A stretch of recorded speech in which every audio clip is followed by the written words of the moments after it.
मंडळी, अवघ्या महाराष्ट्राला या घडीला जाणवतंय ते पिण्याच्या पाण्याचं दुर्भिक्ष. पण महाराष्ट्रात सध्या जितकी प्रतीक्षा पावसाची आहे ना, त्यापेक्षा जास्त प्रतीक्षा एका प्रश्नाच्या उत्तराची आहे. आणि तो प्रश्न म्हणजे महाराष्ट्रात ऑपरेशन टायगर होणार का, आणि होणार तर ते कधी होणार. नमस्कार, मी विजय साळवी आणि तुम्ही पाहताय झिरो ओव्हर. मंडळी, 2024 सालच्या लोकसभा निवडणुकीत महाराष्ट्रातल्या मतदारांनी विरोधकांच्या इंडिया आघाडीला अगदी भरभरून मतदान केलं आणि त्यामुळेच काँग्रेसचे 13, ठाकरेंच्या शिवसेनेचे 9 आणि शरद पवारांच्या राष्ट्रवादी काँग्रेसचे 8 खासदार निवडून आले. लोकसभा निवडणुकीत भाजपला 9, शिवसेनेला 7 तर राष्ट्रवादीला 1 जागा मिळाली होती. आणि नेमकी त्या दिवसापासूनच मवियाचे खासदार फुटणार अशी चर्चा सुरू झाली आणि अजूनही होते. त्यातही ठाकरे आणि शरद पवारांचे खासदार फुटणार अशाच बातम्या येत होत्या. ठाकरेंचे खासदार एकनाथ शिंदेंच्या नेतृत्वाखालील शिवसेना पक्षात येणार असं सांगत आणि त्याला ऑपरेशन टायगर म्हणत अनेक वेळा अशा बातम्या आल्या. ठाकरेंच्या खासदारांनी दिल्लीत शिंदेंच्या कोणत्याही नेत्याची भेट घेतली ना की दुसऱ्या दिवशी अगदी दुसऱ्या मिनिटापासून या ऑपरेशन टायगरची चर्चा सुरू होते. आता तुम्ही म्हणाल की मग आज असं नेमकं काय घडलं की ही चर्चा पुन्हा सुरू झाली आहे. तर मंडळी, त्यासाठी जरा आम्ही सांगतोय ना ती टाईमलाईन नीट ऐका. 4 मे पश्चिम बंगालच्या विधानसभा निवडणुकीच्या निकालात ममता बॅनर्जींच्या तृणमूल काँग्रेसचा सुपडा साफ होतो. राज्यातील सत्ता जातात ममतांच्या पक्षात फूट पडते. 80 पैकी 50 आमदारांनी वेगळा गट स्थापन करत पक्षावर दावा सांगितला जातो. मग फक्त राज्यात नाही तर संसदेतही ममतांच्या पक्षात उभी फूट पडली. काल संध्याकाळी तृणमूलच्या 28 पैकी 20 खासदारांनी वेगळा गट स्थापना करण्यासाठी लोकसभा अध्यक्षांना पत्र दिलं. इतकंच नाही तर 2-1 वर्षांपूर्वी स्थापन झालेल्या नॅशनल सिटीजन्स पार्टी ऑफ इंडियामध्ये सामील होत मोदींना पाठिंबा देणार असल्याची घोषणाही त्यांनी केली. दिल्लीत इतकी मोठी घडामोड घडत असताना मुंबईत ठाकरेंच्या मातोश्री बंगल्यावर एक महत्त्वाची बैठक पार पडली आणि त्या बैठकीत ठाकरेंच्या शिवसेनेचे लोकसभेतील 4 खासदार प्रत्यक्षरित्या तर 5 खासदार हे ऑनलाईन उपस्थित होते. या बैठकीत उद्धव ठाकरेंनी आपल्या खासदारांना कानमंत्र दिला. इतकंच नाही तर यापुढच्या काळात नियमित बैठकांचीही घोषणा करण्यात आली. खासदारांनी बैठकीत पक्षासोबत राहणार अशा आणाभाकाही कदाचित घेतल्या असतील. पण आज सकाळी सकाळी ठाकरेंचे वाशिम लोकसभा मतदारसंघातील खासदार संजय देशमुख यांनी दिल्लीत शिंदेंचे खासदार आणि मंत्री प्रतापराव जाधवांची भेट घेतली आणि ऑपरेशन टायगरचं वादळ पुन्हा राज्याच्या राजकारणात येऊन धडकलं. मंडळी, या संपूर्ण प्रकरणाचं विश्लेषण आपण करणार आहोतच, पण सुरुवात आजच्या पहिल्या प्रश्नाची आणि तो पाहण्यासाठी आपण जाऊयात पोल सेंटरला. आजचा पहिला प्रश्न, महाराष्ट्रात ऑपरेशन टायगरची जोरदार चर्चा. 2029 पर्यंत उद्धव ठाकरेंचे सगळे खासदार पक्षासोबत राहतील का, हा प्रश्न आहे. आणि त्याच्यावर होय आणि नाही असे अर्थातच 2 पर्याय आम्ही आपल्याला दिले.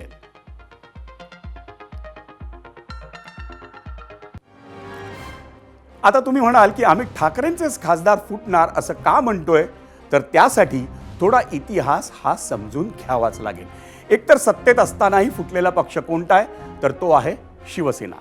एकनाथ शिंदेंच्या बंडांनंतर मातोश्रीवर पार पडलेल्या बैठकीत असलेले अनेक नेते आज मूळ पक्षासोबत नाही आहेत, किंबहुना ते शिंदेंसोबत आहे हे वास्तव आहे.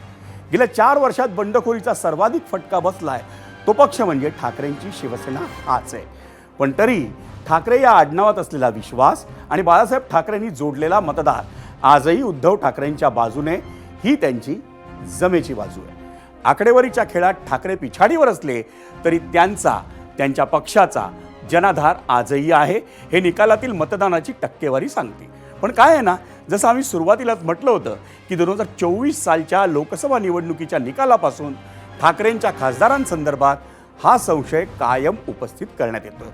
आणि आता तर आम आदमी पक्षातील फूट, तृणमूल काँग्रेसमधली फूट, त्यात ठाकरेंच्या बैठकीत 9 पैकी 5 खासदारांनी मारलेली दांडी, अर्थात गैरहजर राहणाऱ्या प्रत्येक खासदारानं ठाकरेंना विश्वासात घेतलं होतं असं सांगण्यात तरी येत आहे. पण ठाकरेंच्या कालच्या बैठकीत न पोचलेले खासदार संजय देशमुख आज थेट दिल्लीत शिंदेंच्या मंत्र्यांना भेटतात. याकडे प्रश्नार्थक नजरेनंच पाहावं लागणार ना. या सगळ्या बातम्यांचं टायमिंगही मंडळी महत्त्वाचं आहे, कारण आज आहे 15 जून आणि आजपासून 4 दिवसांनी म्हणजे 19 जून रोजी एकसंध शिवसेना या पक्षाचा 60वा वर्धापन दिन साजणार आहे. आपल्या संस्कृतीत 60व्या वाढदिवसाला खूप महत्त्व असतं. त्यामुळे एकनाथ शिंदेही 60व्या वर्धापन दिनाचं टायमिंग साधून ऑपरेशन टायगर राबवणार की या प्रकरणात आणखी नवा ट्विस्ट येणार, या मुद्द्यांवरही आपण चर्चा करणार आहोत. पण त्याआधी जरा शिंदेंच्या नेत्यांना ऐकूया आपण. तृणमूल काँग्रेसमध्ये त्यांनी एक वेगळा गट तयार करून एका वेगळ्या पक्षामध्ये ते विलीन होत आहेत. महाराष्ट्रामध्ये काय करायचं काय नाही थोड्या दिवसात तुम्हाला कळेल. असं कळत आहे की असं शक्यता सांगितलेलं की वर्धापन दिनाच्या दिवशीच बॉम्ब फुटणार आहे. 19 तारखेपर्यंत वाट बघा, तुम्हाला जर कळलंय तर. काही गोष्टी होतील. 19 तारखेपर्यंत वाट बघा, तुम्हाला कळलंय तर. जे काय तुम्हाला जर सूत्रानुसार कळलंय तर आपण वाट पाहू. ऑपरेशन टायगर हे लवकरच सक्सेस होणार आहे. उबाटाचे 7 खासदार अगदी थोड्या दिवसामध्ये आदरणीय एकनाथजी शिंदे साहेबांवरती विश्वास ठेवून ते आमच्यासोबत येणार आहे. अंतिम टप्प्यामध्ये चर्चा झालेली, संपूर्ण चर्चा झालेली आहे. फक्त ऑपरेशनची डेट फायनल व्हायची. 16 आमदारसुद्धा आमच्याकडे येईल, पण पावसाळी अधिवेशनानंतर आमदाराच्या संदर्भात आम्ही निर्णय घेणार आहोत. याची तारीख या महिन्यात ठरेल. हो नक्कीच या महिन्यात होईल.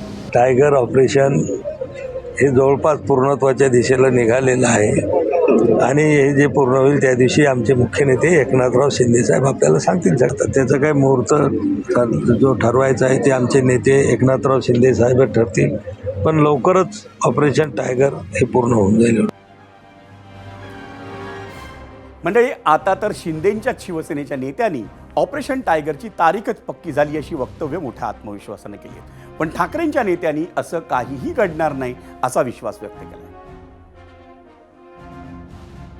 शिवसेनेचा एकच गट आहे, तो माननीय अरविंद सावंत यांच्या नेतृत्वाखाली काम करतो.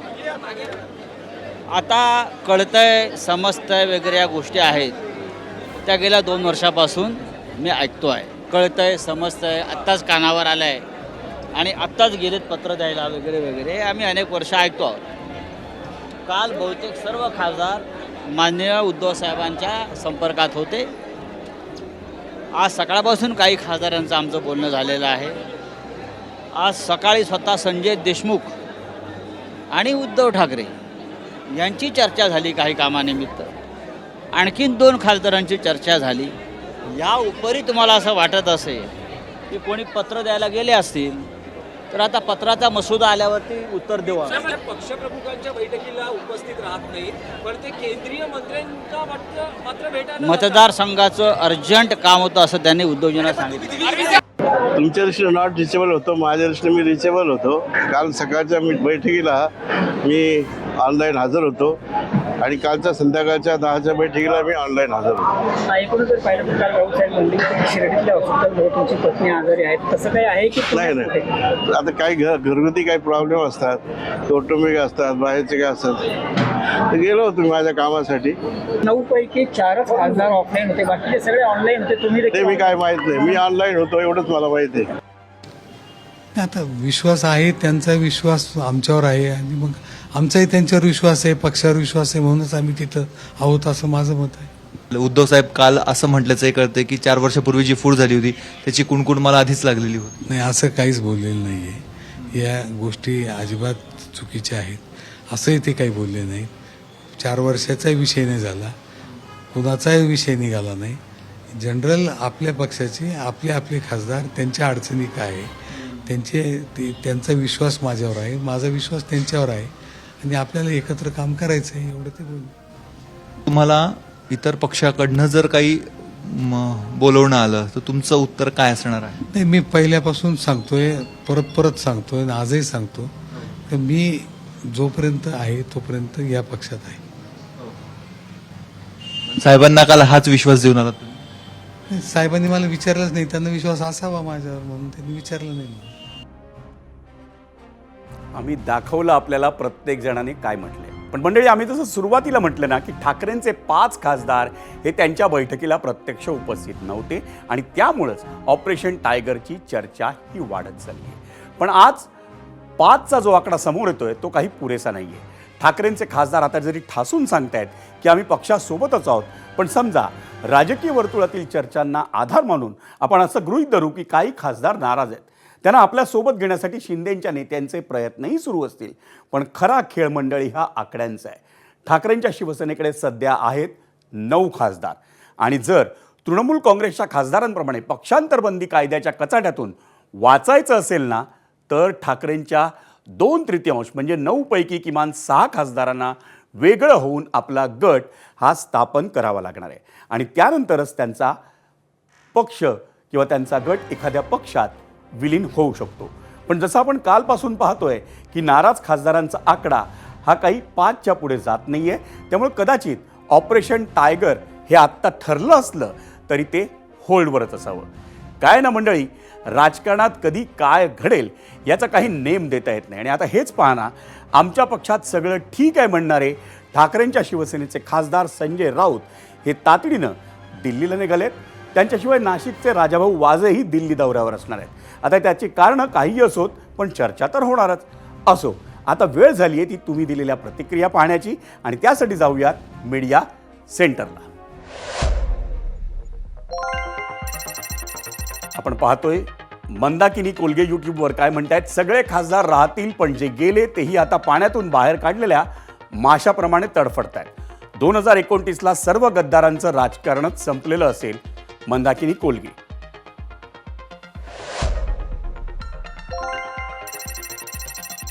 प्राऊड मराठी.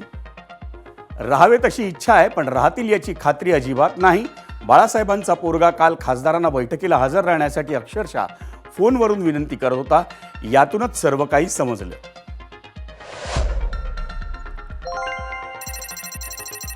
रितेश थारेवाल म्हणतायत 2029 पर्यंत सर्व खासदार सोबत राहतील की नाही हे आगामी काही दिवसातील राजकीय घडामोडींवर स्पष्ट होईल. पण जर विरोधक 6 खासदार फोडण्यात यशस्वी झाले तर मोठी फूट पाहायला मिळू शकते.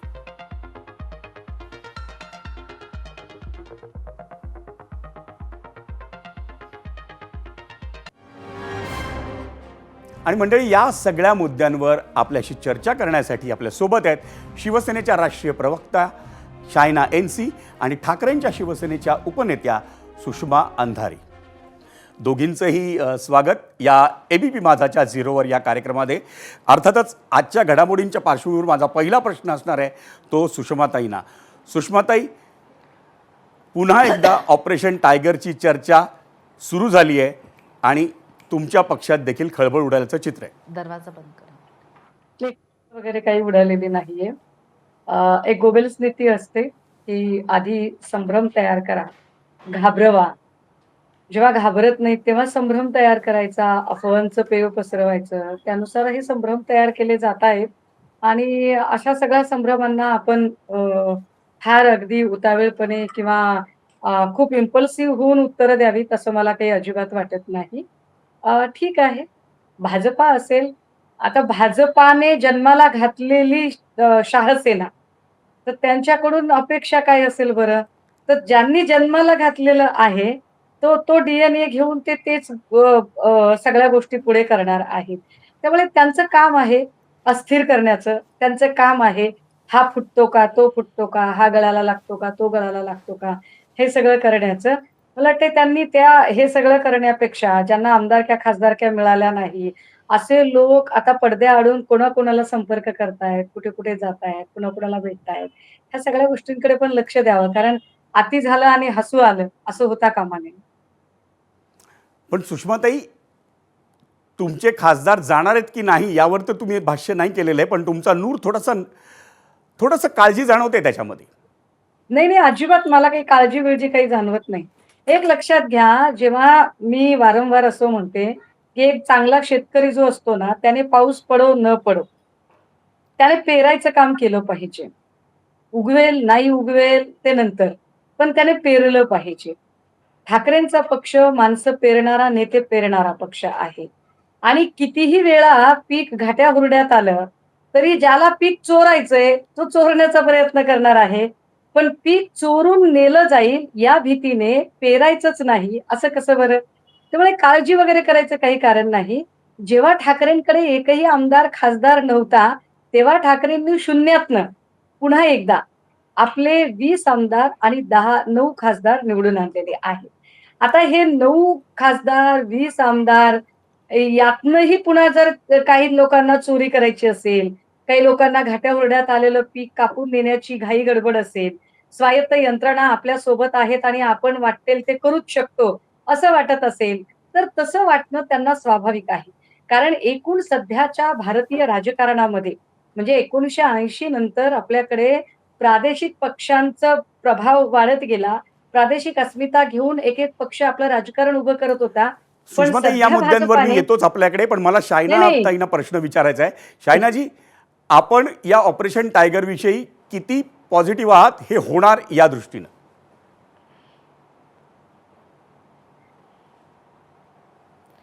खरं म्हणजे तर ऑपरेशन टायगर तुम्ही सोडा, ऑपरेशन प्रगतीवरती फोकस करा. आमचे नेता आदरणीय Eknathji Shinde dedicated to common man on ground जे काम ते करतात त्याप्रमाणे गेलाय की काय? लोक येतात. आम्हाला कोणाला पोच नाही करायचं आहे, कोणाचं पार्टीला संपवायचं नाही. जे पक्ष प्रवेश असतो ते नेहमीच दर दिवशी तुम्ही या नंदनवान किंवा तुम्ही या ठाणे किंवा तुम्ही या कुठे पण आमचे नेते उपस्थित आहे तिथे पब्लिक त्यांच्या प्रॉब्लेम्सला घेऊन आणि आम्ही त्यांना सोल्युशन्स देतात. आता उबाटावरती खूप चर्चा झाली. मला नाही चर्चा करायचं आहे कोण आहे ऑनलाईन, कोण आहे ऑफलाईन, कोण आहे रिचेबल, कोण आहे नॉन रिचेबल, ते त्यांना बघू द्या. आम्हाला फक्त काम करायचं आमचे महाराष्ट्रासाठी आणि आमचे नेता आदरणीय एकनाथजी शिंदे ट्रायल टेस्टेड आहे. तुम्हाला माहिती आहे की 2024च्या इलेक्शन्समध्ये वी फॉट 80 सीट्स आणि 60 सीट्सला जिंकून आले. तेव्हा लोकांनी सांगितलं अरे बघा ते नंबर्स कधी पण शिवसेनामध्ये होते का? त्यानंतर स्थानिक स्वराजमध्ये बघा जे शिवसेनाचं शायनाजी, हे performance मुद्दे तर होता, सगळे आदरणीय येतीलच, पण एकनाथजी ज्या शिंदेच्या पद्धतीनं नेतृत्वामध्ये. ठाकरेंच्या तर शिवसेनेचे आम्हाला खासदार एकनाथ शिंदेची भेट घेत सकारात्मक आहेत, काम कधी कधी करायचंय, मंत्री प्रताप नकारात्मक पाटलांची नाही. भेट घेत आहेत, हे या सगळ्या operation- प्रताप जाधवांची भेट घेत आहेत, या सगळ्या घडामोडी होत असताना तुमच्याकडे माणसं येणार नाहीत असं समजायचं का? हो, पण नक्कीच हे प्रश्न तुम्ही विचारा ते लोकांना जे येतात साहेबांकडे त्यांचं कामसाठी, जे येतात साहेबांकडे अपेक्षा घेऊन, जे येतात साहेबांकडे कारण त्यांना माहिती आहे की हे साहेब त्यांच्यासाठी आणि महाराष्ट्राच्या जनतासाठी काम करणार.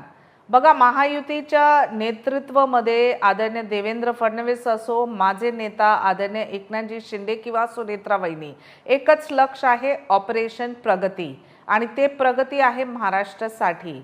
आम्हाला काय रुची नाही कोणाला पोच करायचं आहे, कोणाला बोलवायचं आहे, कोणाला हे फक्त काम तुम्ही संजय राऊतकडेच सोडा कारण जे त्यांचे विकृत मानसिकता आहे कदाचित त्यांना संजय राऊतांचा मुद्दा आपण बाजूला ठेवूया, आपण सुषमा अंधारेंकडे जाऊया कारण सुषमाजी थोड्याशा गालात हसतायत, नेमकं काहीतरी उत्तर द्यायचंय त्यांना. नाही मला असं वाटतंय की एबीपी माझाच्या सगळ्याच निवेदकांना किंवा एकूण सगळ्याच चॅनलच्या निवेदकांना एक गोष्ट कळली असेल की तुम्ही काहीही प्रश्न विचारला तरी महायुतीतल्या सगळ्या प्रवक्त्यांचं एकतर महिमा मंडन करण्यामध्ये अर्धा वेळ जातो आणि अर्धा वेळ इतरांना शहाणपण शिकवण्यामध्ये जातो. मूळ मुद्द्याला कधीही उत्तरं दिली जात नाहीत. मूळ मुद्दा हा आहे की एकूण सध्या भाजपाची जी एक कार्यपद्धती झालेली आहे की कुठलाही एक पक्ष घ्या, त्या पक्षातले अर्धे अधिक लोक फोडा, अर्धे लोक फोडून त्याच्यातल्या एकाला नेता करा आणि त्या पक्षावर तो त्याचाच क्लेम झाला पाहिजे. तो पक्ष आम्हीच कसे ओरिजिनल आहोत हे त्याने सांगितलं पाहिजे. मग स्वायत्त यंत्रणा त्याच्या मदतीला ठेवा. 4-4, 5-5 वर्ष ती केस कोर्टामध्ये चालू द्या आणि तरीही त्या बिचाऱ्याने तेवढ्यातनं जरी तो उभा राहिला आणि त्याने पुन्हा माणसं निवडून आणली तर त्या माणसांना इतकं हैराण करून सोडा की त्याला कुठला निधी मिळाला नाही पाहिजे, त्याच्या मागे सगळ्या प्रकारच्या चौकशांचा ससेबिरा लागला पाहिजे. बाय द टाइम 22 वर्षा अगदी ज्यांच्या मागे चौकशीचा ससेबिरा लागला होता आणि जे त्यांच्याकडे आले ते मात्र सगळे स्वच्छ होतील. ही जी सगळी कार्यपद्धती आहे या कार्यपद्धतीमुळे कुठल्याही पक्षात म्हणजे टीएमसी सारखा पक्ष असेल किंवा कुठल्याही पक्षात आधी शिवसेना, मग राष्ट्रवादी, मग टीएमसी, कदाचित उद्या पंजाबमधला आपही असू शकतो. कुणी त्या सगळ्यातनं सुटलेलं नाहीये. परंतु ही लोकशाही नाही. याचा स्पष्ट अर्थ हा आहे की आधी भाजपला लोकांची माणसं चोरण्यात रस होता. पुन्हा तेच शिंदे करतायत की ज्यांना स्वतःच्या गुणवत्तेवर विश्वास नाहीये, ज्यांना स्वतःच्या सुषमाजी, गुणवत्तेने माणसं आपण फोडण्यात निवडून येऊ रस असं असणं, वाटत रुची नाही. असणं हे एक राजकारण आहे शेवटी, पण काय असं नेमकं कारण आहे निधी सोडून की एकसारख्या ठाकरेंच्या शिवसेनेच्या खासदारांना एकनाथ आम्हाला शिंदेना भेटावं असं फोडायचंच वाटतं, नाही. नाही, मंत्र्यांना भेटावं असं वाटतं त्यांच्या? मी तुम्हाला कारणं सांगितली. निधीचं कारण आहे. सगळ्या प्रकारच्या स्वायत्त यंत्रणा जेव्हा तुमच्या पाठीशी लावल्या जातात आणि ठरवून तुम्हाला अडकवण्याचा प्रयत्न केला जातो किंवा तुम्ही निवडणूक लढताय मात्र तुमच्याकडे दुबार मतदान, तिबार मतदान पद्धती केली जाते. तुम्हाला अमुक एका पक्षाला जे मतदान करणारे मतदार आहेत त्यांची नावच याद्यांमधनं गायब केली जातात. एवढ्या वेगवेगळ्या प्रकारे जेव्हा त्रस्त केलं जातं त्यावेळेला कुठल्याही उमेदवाराच्या मनामध्ये एक धास्ती निर्माण होणं स्वाभाविक असतं. असं काय गोष्ट आहे बरं भाजपकडे, अशी काय गोष्ट आहे शिंदेकडे की आपण तिकडे गेल्यावर निवडूनच येऊ असं माणसांना वाटतंय. अहो जिथे दिवसा ढवळ्या अजूनही ड्रगचा प्रश्न सुटलेला नाही. अजूनही ड्रगचे ठिकठिकाणी साठे तसेच सापडत आहेत.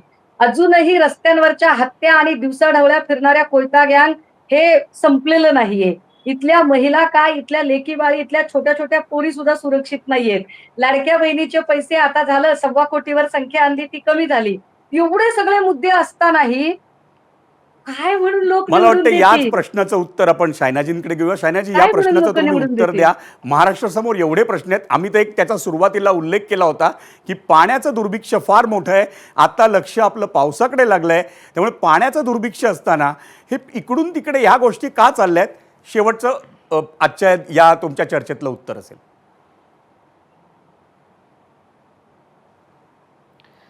बघा, मला एक थोडं डिफ्लेक्ट करायचं आहे. सुषमाताईंनी सांगितलं की अरे भाजपमध्ये गेले तर वॉशिंग मशीन आहे.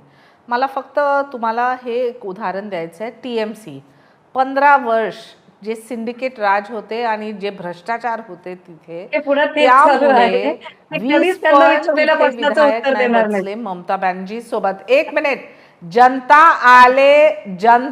आले रस्तेत आणि सांगितलं चोर चोर चोर.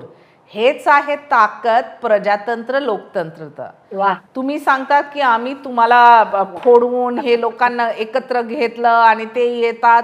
अरे आम्ही कोणाला नाही बोलवलं ताई. तुमचेच नेता येते कारण कदाचित तुमचे नेता नाही भेटतात आणि आमचे नेता सगळ्यांना भेटतात. ते आहे विशेषता. तुम्ही पाणीचा उल्लेख केला. जलयुग शिवार असो किंवा आता क्लायमेट चेंजला घेऊन, AI ला घेऊन जे सक्रिय टेक्निकल टीम्स आहे, तुम्हाला कदाचित माहिती नाही. CM आणि DCMनी जे वॉर रूम सेटअप केलं आहे ते आहे नागरिकसाठी जे ग्रामीण क्षेत्रामध्ये बसतात आणि त्यांना जे आम्ही माहिती देतात ते दिवसमध्ये 24 तासमध्ये 2दा. हे आहे सक्रिय रिफॉर्म. नक्कीच हे सगळे मुद्दे आहेत, पण त्या पलीकडे जाऊन पक्ष फोडाफोडी देखील सुरू आहे. तुम्ही दोघींनी या 0 ओव्हर मधल्या चर्चेसाठी वेळ दिलात त्याबद्दल आपल्या दोघींचेही आभार. आणि मंडळी, आता वेळ झाली आहे आपण पहिल्या प्रश्नावर जे उत्तर दिली आहेत त्याचा पोल पाहण्याची.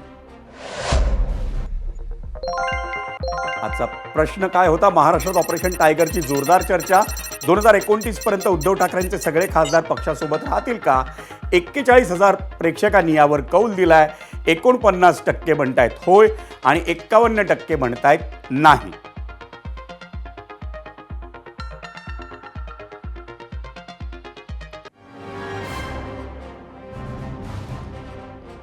आणि मंडळी, आता वेळ झाली आहे याच मुद्द्यावर आमची संपादकीय भूमिका समजून घेण्यासाठी, आणि त्यासाठी जाऊयात आमच्या कार्यकारी संपादक सरिता कौशिक यांच्याकडे. Over to you Sarita. धन्यवाद विजय. 2022 मध्ये जेव्हा एकनाथ शिंदेंनी महाराष्ट्राच्याच नव्हे तर देशाच्या राजकारणाला धक्का दिला तेव्हा आमदार खासदारांनी उद्धव ठाकरेंना टाटा करण्यामागची काही कारणे दिली होती. त्यातील महत्त्वाची कारणे होती संपर्क न ठेवणे, आपल्याच नेत्यांना ॲक्सेस न देणे वगैरे. ही कारणे दिल्या जरी गेली असली तरी या कारणांच्या पलीकडचे राजकारण त्या फुटीला कारणीभूत होतं हे वेगळ्यानं सांगायची गरज नाही. पण त्यामुळे ती कारणे खोटी होती असंही नाही. एवढं घडून गेल्यावरही मातोश्रीवरचं चित्र फारसं बदललंय असं म्हणता येत नाही.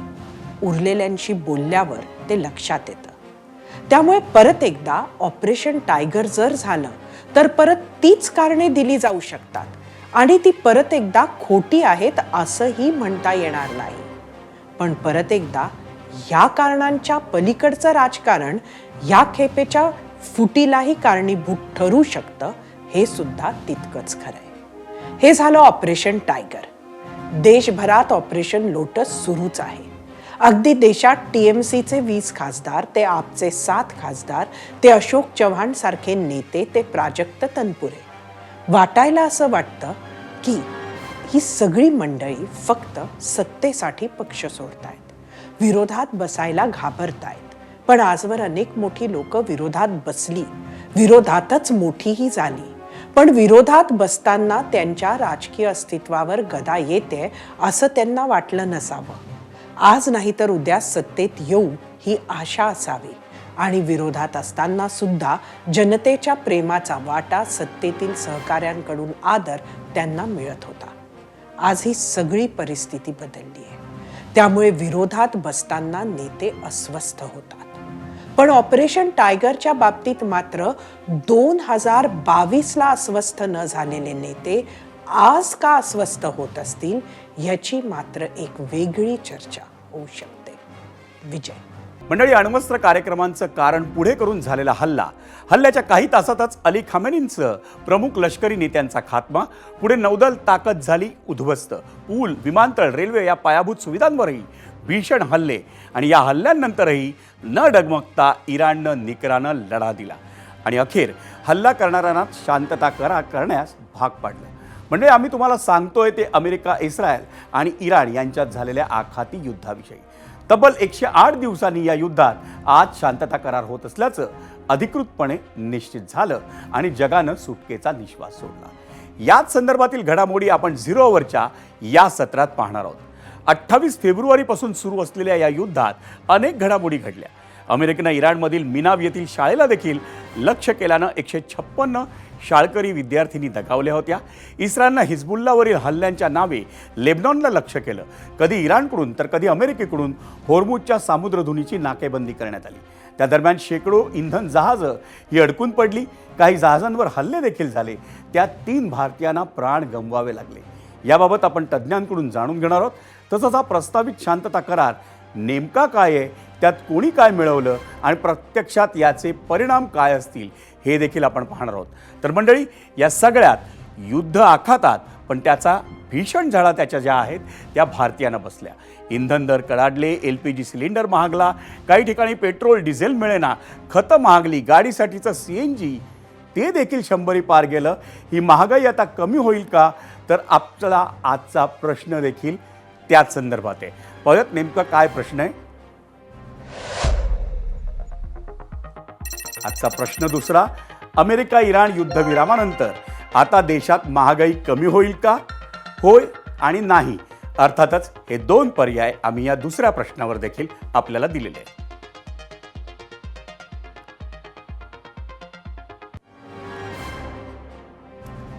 म्हणजे तुम्हाला माहिती आहे की अमेरिका आणि इस्रायलनं 28 फेब्रुवारीला इराणवर हल्ला केला आणि तिथून आखाती युद्धाला सुरुवात झाली. हल्ल्याच्या पहिल्याच दिवशी अली खामेनींचं इराणी लष्करातील प्रमुख नेत्यांना अमेरिका आणि इराणनं लक्ष्य केलं. त्याच दिवशी लहान मुलीच्या शाळेवर अक्षम्य हल्ला करण्यात आला आणि त्यानंतर स्वतःला सांभाळून इराणनं प्रत्युत्तराला सुरुवात केली. इराणनं इस्रायलचं आखातातील अमेरिकी तळांवर क्षेपणास्त्र डागली. दोन्ही बाजूंकडून 39 दिवस अखंडपणे हल्ले प्रतिहल्ले सुरू होते. या दरम्यान होर्मुजची सामुद्रधुनी बंद होऊन शेकडो जहाजं ही पर्शियाच्या आखातात अडकून पडली. कच्च्या तेलाचे दर भडकले, दुप्पट झाले आणि लागोलाग भारतात इंधन महागलं. युद्धाच्या या काळात जगानं इराणची खंबीरता आणि चिकाटीही अनुभवली. इराण झुकत नसल्याचं पाहून इराणला संपवण्याचा इशारा देऊन ट्रम्प यांनी 8 एप्रिलला शस्त्रसंधी घोषित केली. पण त्यानंतर 2 महिने शांतता करार होऊ शकला नाही. त्या दरम्यान लहान मोठे हल्लेही सुरूच होते. आम्ही तुम्हाला हे सांगतोय की आज जरी 108 दिवसांनी शांतता करार होणं निश्चित असलं तरीही मागील आठवड्यातील स्थिती या युद्धाचा पुन्हा भडका उडवणारी होती. तर मंडळी, या युद्धात मागच्या आठवड्यात काय झालं हे आम्ही तुम्हाला सांगतो. अमेरिका शांतता करार करेल, मग त्याचा फायदा इराणला मिळेल. या भीतीतून मागील सोमवारी इस्रायलनं इराणवर जोरदार हल्ले केले. इराणनंही अर्थातच प्रत्युत्तर दिलं आणि त्यानंतर ट्रम्प यांनी फिट्टम फाट झाला, आता बस झालं असं सांगून दोन्ही देशांना शांत राहण्याची सूचना केली. ती त्यांनी पाळली देखील. पण दुसऱ्या दिवशी ट्रम्प यांचाच नूर बदलला. अमेरिकन लष्कराचं एक हेलिकॉप्टर पडलं किंवा पाडलं हे कारण समोर करत अमेरिकेनं इराणवर जबरदस्त हल्ले सुरू केले. इराणनंही प्रत्युत्तर दिलं. हे सगळं सुरू असतानाच इराण असा कसा ऐकत नाही, त्यांना पूर्ण बेचिराग करणारा हल्ला करू असा इशारा ट्रम्प यांनी दिला. आणि मग तो होता गुरुवार, आणि शुक्रवारी पुन्हा त्यांनी माघार घेतली. इराणशी करार जवळपास झालेला आहे, त्यामुळे आता युद्ध नाही असं सांगत त्यांनी युद्धविरामाची घोषणा केली. आता हा करार येत्या शुक्रवारी होणार आहे. त्याला इराणनं देखील दुजोरा दिलाय आणि जगानं त्याचं स्वागत केलंय. मंडळी, हे युद्ध एकूण 108 दिवस चाललं. त्यातील प्रत्यक्ष हल्ले हे सलग 39 दिवस सुरू होते. या 108 दिवसात नेमकं काय काय घडलं ते आपण पाहूया ग्राफिक्समधून. 108 दिवसात काय काय झालं. 28 फेब्रुवारीला अमेरिका इस्रायलचा इराणवर हल्ला. 28 फेब्रुवारीला सर्वोच्च नेते अली खामेनींचा मृत्यू. 2 मार्चला हिजबुल्लाची युद्धात उडी. 5 मार्चला अमेरिकेच्या आखातातील हवाई तळांवर इराणचे प्रतिहल्ले. 8 एप्रिलला 40 दिवसांनंतर 14 दिवसांची शस्त्रसंधी जाहीर. 12 एप्रिल पाकिस्तानात इराण अमेरिकेत पहिली शांतता चर्चा निष्फळ. 20 एप्रिल इराण चर्चेस न आल्यानं दुसऱ्या चर्चेचा प्रयत्न निष्फळ. 18 मे इस्रायल आणि लेबनॉनमध्ये तणाव वाढला. 6 जून शस्त्रसंधी तुटली. अमेरिकेने इराणचे 6 ड्रोन केले निकामी. 8 जून 100 दिवसांनंतर युद्ध भडकलं. इराणनं अमेरिकेचं हेलिकॉप्टर पाडलं. 9 जून अमेरिकेकडून इराणवर बॉम्ब वर्षाव. 13 जून दोन्ही देशात करार अंतिम टप्प्यात असा ट्रम्पचा दावा. 15 जून शांती करार करण्यावर दोन्ही देशांमध्ये सहमती.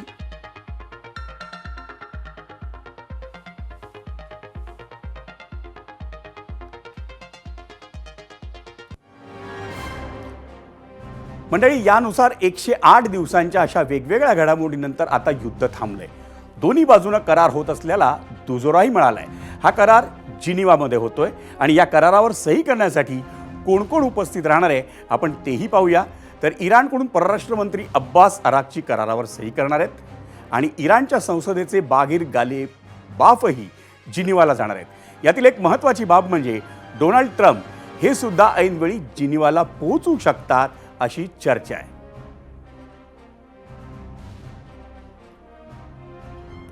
आणि या करारात 14 मुद्द्यांचा समावेश आहे. ते कोणते हे पाहूया ग्राफिक्सच्या माध्यमातून. अमेरिका इराण 14 मुद्द्यांचा शांतता करार. लेबनॉनसह सर्व आघाड्यांवर युद्धविराम. अमेरिका इराणच्या अंतर्गत बाबींमध्ये हस्तक्षेप करणार नाही. अतिशय महत्त्वाची गोष्ट ही. 30 दिवसात नौदल नाकेबंदी हटवली जाईल. इराण भोवतीची अमेरिकन सैन्य संख्या ही कमी केली जाईल. 30 दिवसात होर्मुझ सामुद्रधुनी पुन्हा खुली होईल. इराणच्या तेल विक्रीवरील निर्बंध शिथिल होणार. इराणच्या पुनर्बांधणीसाठी सुमारे $300 अब्ज निधीची योजना करण्यात आली आहे. अणुकार्यक्रम आणि निर्बंध हटवण्याबाबत 60 दिवसात चर्चा होईल. इराण अण्वस्त्र न बनवण्याची भूमिका पुन्हा स्पष्ट करेल. अमेरिका नवे निर्बंध लावणार नाही. चर्चेदरम्यान गोठवलेल्या इराणी निधीपैकी अब्जावधी डॉलर हे पुन्हा खुले केले जातील. कराराच्या अंमलबजावणीवर देखरेख यंत्रणा उभी केली जाईल. अंतिम कराराला संयुक्त राष्ट्र सुरक्षा परिषदेची मान्यता मिळेल. निधीमुक्त होण्याच्या अटी पूर्ण झाल्यानंतरच अंतिम वाटाघाटी पुढे जातील.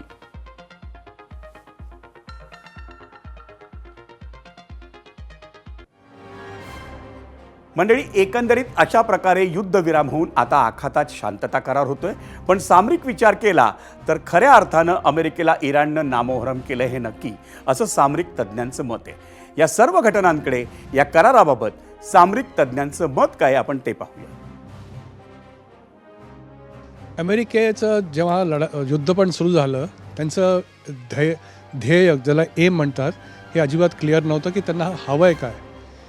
मी तर म्हणतोय की त्यांनी इस्रायलच्या पेचामध्ये येऊन हा हल्ला केला. कारण जेव्हा इस्रायलनी अमेरिकेला 27 फेब्रुवारीला सांगितलं की आम्ही हल्ला करणार आहे 28ला, कारण तिथे पूर्ण इराणचं जे लीडरशिप आहे एका ठिकाणी तेहरानच्या हॉटेलमध्ये एकत्र होणार आहेत. त्यामुळे जेव्हा असं सांगितल्यानंतर अमेरिकेला गत्यंतर नव्हतं बट टू जॉईन इस्रायल, कारण इस्रायल म्हणाला विथ ऑर विदाऊट यू आम्ही हे करणार. काल आपण पाहिलं होतं, स्टेटमेंट दिलं होतं डोनाल्ड ट्रम्पनी की साईन झाल्याबरोबर हॉर्मूज उघडेल. हॉर्मूज असं एका दिवसात उघडण्यासारखं ठिकाण नाही आहे, कारण तिथे जसं तुम्ही म्हणालात जमिनी करेक्शन पाण्यातले सुरुंग आणि माइन्स लेआउट केले आहेत. माइन्स ड्रिफ्ट होतात पाण्यामध्ये, त्याच्यामुळे जिथे ले केलं आहे तिथे आहेत की नाही आणि त्यांना सगळ्या निष्काम करणं किंवा त्यांना अपलिफ्ट करणं खूप जरुरी आहे. नेव्हीचं जे ब्लॉकेड होतं US-कडनं त्यांना विड्रॉ करावं लागेल आणि डीप सीमध्ये जावं लागेल. जे इराणचं ब्लॉकेड होतं आणि जे वर्चस्व होतं त्यांना पण करावं लागेल. हे सगळी पूर्ण कारवाई करायला जवळजवळ 20 दिवस ते 1 महिना लागेल. पण हॉर्मूज उघडणं पूर्ण जगासाठी खूप खूप महत्त्वाचं आहे. आणि इराणसारख्या देशाने दाखवून दिलं आहे की जर का एखादा देश शेवट असेल तर तो कुठल्याही बलाढ्य देशाला तोंड देऊ शकतो. अमेरिकेची जी साख होती ती खूप खाली पडली आहे. मंडळी, झिरोवरमध्ये आम्ही विचारलेल्या दुसऱ्या प्रश्नावर आपण प्रेक्षकांनी काय कौल दिला आपण पाहूया. Poll centre. प्रश्न होता, अमेरिका इराण युद्धविरामानंतर आता देशात महागाई कमी होईल का? 33,000 प्रेक्षकांनी यावर कौल दिलाय. 49% प्रेक्षक म्हणतायत होय महागाई कमी होईल, पण 51% प्रेक्षक म्हणतायत नाही.